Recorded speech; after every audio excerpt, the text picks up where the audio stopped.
Audio number 38 Eckhart टोले यांचं power of now हे पुस्तक. आता मी चारुशिला बिराजदार. आता आपण इम्परमनन्स आणि सायकल्स ऑफ लाईफ बघतोय की इथे काहीच परमनंट नाही आहे, चिरकाळ टिकणारं इथे काही नाही आहे. त्यामुळे ऑथर सांगतात की तुम्हाला जरी शारीरिक दुःख आलं तरी ते तुम्ही कुठल्याही विचारांशी जोडू नका, कारण यातना ज्या आहेत त्या अहंकारामुळे असणार आहेत. तर जोपर्यंत तुम्ही त्याचा स्वीकार करत नाही तोपर्यंत यातना नक्की राहणार आहेत आणि तो अहंकार आहे. तर आपल्याला ना जे आहे त्याचा स्वीकार करायचा आहे. अगदी काही शारीरिक दुखणं जरी आलं तरी ॲक्सेप्ट, स्वीकार करायचा आहे. तर गुरुजी कृष्णानंद कायम म्हणायचे की ॲक्सेप्ट अँड लव. तर ते इथे मला लक्षात येतं की कुठेही इथे वाईट असं तुम्ही लेबल लावायचं नाही आहे. कारण आकारांच्या जगात जर आपण राहतोय तर तिथे जन्ममृत्यू आहेत, निर्मिती आहे, नाश आहे आणि हे सगळे वेगवेगळे आकार दिसत आहेत. तर ते फुलं, पानं, झाडं, पक्षी, तारे, राजकारण, देश, नफा, तोटा अशा ह्याच्यात ते आपल्याला रिफ्लेक्ट होत आहेत. ते आकार आपल्याला समजत आहेत. तर यशाची सायकल, अपयशाची सायकल, जेव्हा गोष्टी तुम्हाला सोडून जातात तेव्हा तुम्ही त्यांना जाऊ द्यायला पाहिजे. तर एखादी व्यक्ती आयुष्यातनं गेली, एखादी घटना संपली घडून, तर आपण त्याला पकडून नाही राहायला पाहिजे, जाऊ द्यायला पाहिजे. म्हणजे मग नवीन गोष्टींना जागा होते. कारण ही जी पृथ्वी आहे ही परिवर्तनशीलच आहे. म्हणजे फक्त इथे परिवर्तन हेच चिरंतन टिकणारं आहे. तर परिवर्तनाला जर आपण जागा नाही दिली आणि जर आपण पकडून बसलो, अरे माझी एखादी गोष्ट गेली, वस्तू गेली, मनुष्य माझा एखादा मला सोडून गेला किंवा घटना आता मला हवी आहे पण ती संपली, घडून गेली, तर असं नाही होता कामा. म्हणजे ती धरून बसली की यातना होणार आहेत. कारण इगोचं, अहंकाराचं काम आहे धरून बसणं एखाद्या गोष्टीला. तर जोपर्यंत आपण लेट गो करत नाही तोपर्यंत फ्लो ऑफ लाईफ किंवा जगण्याचा ओघ किंवा प्रवाह आपण खंडित करत आहोत आणि मग त्याचं तुम्हाला दुःख सोसावंच लागतं. तर वर जाणारी साखळी अगर आयुष्यात वरवर चढणारा आलेख म्हणजे चांगला व खाली येणारा आलेख म्हणजे वाईट असं काही नसतं. तर ते सगळ्या मनाच्या जजमेंटवर अवलंबून असतं, असं ऑथर म्हणतात. तर ग्रोथ म्हणजे किंवा वाढ म्हणजे आपण सकारात्मक म्हणतो, पण कायमसाठी काही वाढत नसतं. तर जसं काही फॉर एक्झाम्पल त्यांनी ऑथरने एक एक्झाम्पल दिलं की सारखी सारखी जर वाढच व्हायला लागली, ग्रोथ व्हायला लागली, तर त्यामुळे विनाश होतो. म्हणजे पैसा घ्या, आता इतका पैसा की कुठे ठेवू, त्याचा काय होतं, विनाशच होतो शेवटी. त्यामुळे वाढ आणि विनाश हे एकमेकांशिवाय राहूच शकत नाही. म्हणजे आपण मराठीत एक म्हण आहे पहा, अति सर्वत्र वर्जयेत. तर अति तिथे माती अशी जी मराठीतली म्हण आहे किंवा संस्कृतमधली अति सर्वत्र वर्जयेत, ती इथे लागू आहे. की तुम्हाला गोड आवडतंय म्हणून तुम्ही गोडच खात बसलात, तर काय होईल त्याचं, इव्हेंच्युअली त्याचा दुष्परिणाम होईल शरीरावर. तर आध्यात्मिक ज्ञानाकरता उतरता आलेख सुद्धा गरजेचा आहे. तर एखाद्याच्या आयुष्याच्या वळणावर जर तुम्ही खोलवर दुखावला गेला असाल किंवा काही तोटा सहन केला असेल तर तुम्ही अध्यात्माकडे ओढला जाता आणि काही वेळ तुमचा विजय देखील पोकळ होऊन जातो. खूप वेळा तुम्ही जिंकता पण तो पण अर्थहीन होतो. तर आपण ते गाणं ऐकलंय पहा, कुछ पाकर खोना है, कुछ खोकर पाना है, जीवन का मतलब तो आना जाना है. तसं प्रत्येक यशाच्या मागे अपयश दडलंय आणि सगळे आकार जे आहेत ते नाशवंत आहेत. हे एकदा मनाशी आपण म्हणजे खोलवर रुजवलं, हृदयात आपण आपल्या लिहून घेतलं की सगळे आकार हे नाशवंत आहेत. तर मग तुम्ही काय होईल, मग तुम्ही आहे ते एन्जॉय करू शकाल. फक्त आकार आणि घटनेत मग तुम्ही अडकणार नाही किंवा तुम्ही स्वतःचा सेल्फ त्याच्यात इन्व्हेस्ट करणार नाही. ठीक आहे, हे आज ही घटना आहे, छान आहे, ही तात्पुरती आहे, हे परत जाणार आहे, हे नाशवंत आहे, हे कुठेतरी मनात रुजलेली असेल पक्क आणि मग तुम्ही ते एन्जॉय करू शकता. तर एक काळ असतो की जेव्हा तुम्ही फुल ॲक्टिव्ह असता, चपळ असता, पण एक काळ असं येतो की सगळं स्टॅग्नंट होतं, थांबतं सगळं. तुम्ही काही कळत नाही, काही मिळवत नाही असं वाटतं आणि मग ही अशी साखळी काही तास अगर काही वर्ष टिकते. तर एका मोठ्या साखळीमध्ये जशा छोट्या-छोट्या साखळ्या असतात, तशा ह्या असतात. तर आपल्याला कधी-कधी आजारपण येतं, कधी-कधी आपल्याला ऊर्जा खूप कमी आहे असं लक्षात येतं. तर अशी सायकल पण रिजनरेशनसाठी, काही नवीन घडण्यासाठी पडझड आवश्यक असते. तर जुनं पडल्याशिवाय नवीन घडत नाही. तर ही आवश्यक असते. तर त्याचा स्वीकार करा. तर सतत स्वतःची सेल्फ वर्थ शोधून काढणे, सारखी स्वतःची ओळख टिकवणे, ही एक भ्रामक कल्पना आहे. आणि जर तुम्ही स्वतःला मन म्हणून ओळखत असाल, तर हे तुम्हाला अवघड जाते. म्हणून अशक्य वाटते आणि ती लो एनर्जी सायकलही स्वीकारायला पाहिजे अशा वेळी. आणि मग तुमच्या हे चक्राकार गतीतील विश्व तील प्रत्येक गोष्ट, प्रत्येक सिच्युएशन ही इम्परमनन्सी दाखवते. म्हणजे तुम्हाला हे दाखवायलाच आलेलं असतं आयुष्यातल्या घटना, की हे सगळं चिरंतन टिकणारं नाहीये. हे इम्परमनंट आहे. त्याच्यातनं कायमचं सुख तुम्ही प्लीज शोधू नका. तर बुद्धांनी हे टीचिंग मेन ठेवलंय, की प्रत्येक घटना, प्रत्येक गोष्ट ही तात्पुरती आहे आणि ती आयदर ती बदलेल, नाहीतर ती गुप्त होईल. तर आज तुम्हाला समाधान करणारी गोष्ट उद्या समाधान नक्की करणार नाहीये. तर याचं एक उत्तम उदाहरण म्हणजे आता लहानपणी आपण त्या खुळखुळ्यासाठी रडायचो पहा. आता खेळतो का आपण खुळखुळा? तर आता आपण खुळखुळा खेळत नाही. त्याचप्रमाणे एखादी गोष्ट येते, तात्पुरती तुम्हाला रिझवते आणि नंतर ती निघून जाते. तर आता आपण खुळखुळा जितका ग्रेसफुली सोडला, उदात्तपणे सोडला, काय समजून की अरे तो मला लहानपणी लागत होता, आत्ता नाही. तसं आता आपण ही गोष्टही सोडता आली पाहिजे, की ती त्यावेळेला लहानपणी लागत होती. असं म्हणजे लहानपणी म्हणजे मनाच्या लहानपणी, इमॅच्युअर मन असताना. तर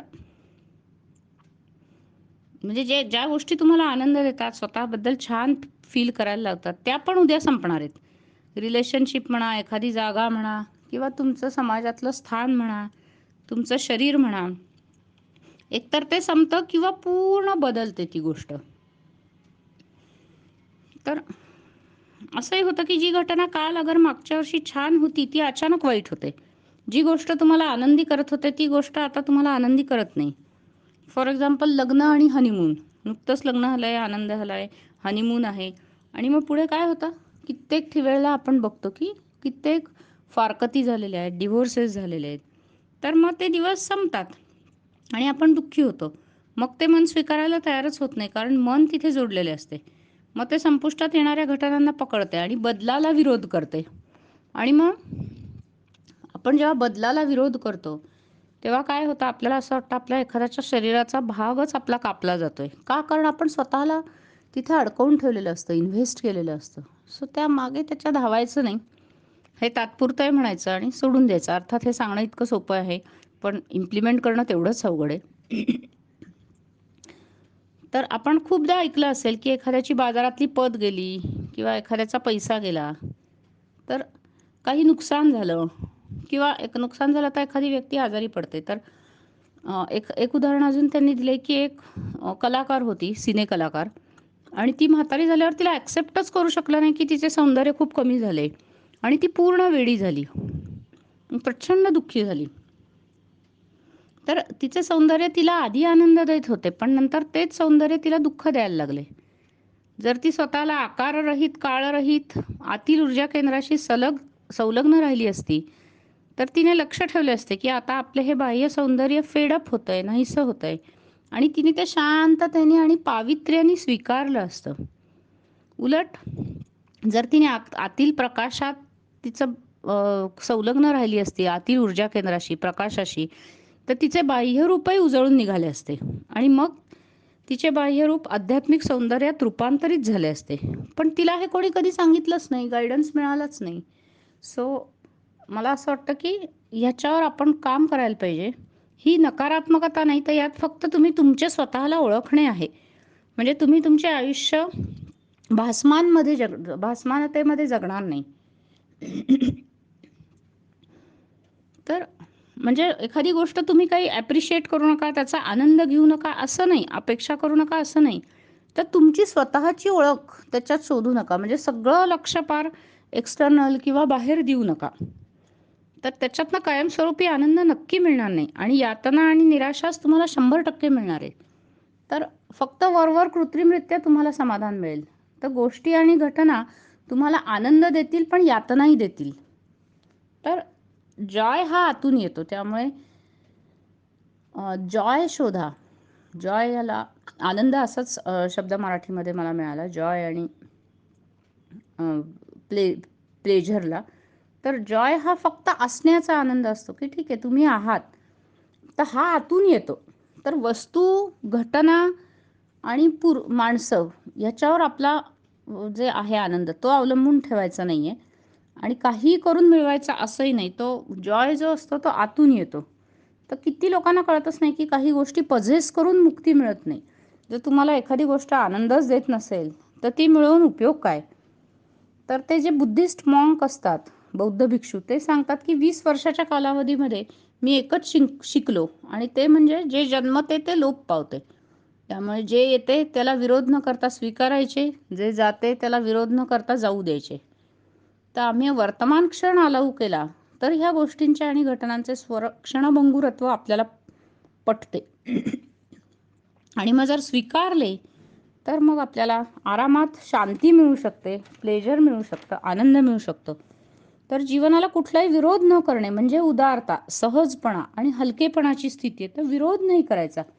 या अवस्थेत गोष्टी ह्याच पद्धतीने चांगल्या अगर वाईट स्वरूपात घडायला पाहिजे असा अट्टाहासच नाही ठेवायचा. जेव्हा तुमच्या आकारावरचे अवलंबित्व संपते तेव्हा तुमच्या आयुष्यातील साधारण कंडिशन्स बदलतात किंवा आपोआप घटनाक्रम बदलतो. जे आहे ते येऊ दे, गेलं ते जाऊ दे. गोष्टी, माणसे, घटना या सहजपणे तुमच्याकडे येतात आणि मग तुम्ही त्याचा आनंद घेऊ शकता, त्यांना ॲप्रिशिएट करू शकता. तर जेवढे दिवस त्या तुमच्याजवळ राहतील तितके दिवस त्या गोष्टी अर्थात सोडून जाणार आहेत हे डोक्यात ठेवून उपभोगायच्या, गेल्या तर जाऊ द्यायच्या. कारण सायकल्स येतात आणि जातात. पण जेव्हा आपण त्याच्यावर अवलंबून राहतो तेव्हा मग सगळ्या अडचण होते. कारण अवलंबून राहणे म्हणजे इगो, अहंकार. तर जेव्हा अवलंबित्वच जाते तेव्हा सोडून जायची भीतीच राहत नाही आणि मग आयुष्य खूप सहज वाटते. आणि जेव्हा गोष्टी, माणसे, घटना यातून आनंद मिळतो तो दुय्यम स्वरूपाचा असतो. तर खरी शांती जी आहे ती बिनविरोध स्वीकारण्यामध्ये आहे. अस्तित्व अगर तुमचे बिईंग तुम्हाला मनापलीकडे नेते आणि तुमचे आकारांवरचे अवलंबित्वच संपते. तर जरी तुमच्या आसपासचे मग सगळं पडझड झाली तरी तुम्हाला आतून पूर्णपणे शांतता असते आणि तुम्ही आनंदी असता. आनंदी जरी नसलात तरी तुम्हाला शांतता असते. तर याच्यावर विचार करायला हरकत नाही. सगळं भासमान आहे, आकार भासमान आहेत, घटना भासमान आहेत, त्या आज उद्या जाणार आहेत, ते दुय्यम स्वरूपाचा आनंद देत आहेत.